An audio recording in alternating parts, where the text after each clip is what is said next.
One last thing to mention is just my terrible habit of doubting myself. When I first came out with Wings and Wonder Print Club, this was the first month, and it was for my Flyaway series, which I love. But then I was worried that people may think this is always going to be about wings, things that are in flight, just wildlife in general. And the next month it was about a sunrise moment.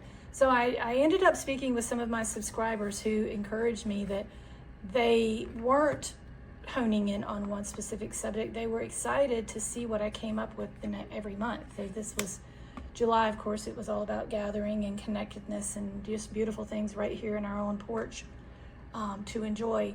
So that was an encouragement to me to keep moving on, because each season changes. My art varies with the season, and most of my subscribers so far have subscribed for 6 months or a year, which is very encouraging, that we're going to all go through these next few seasons together. So I would say keep up whatever vision you've been given for your print club, and those who love your art and love your message will follow.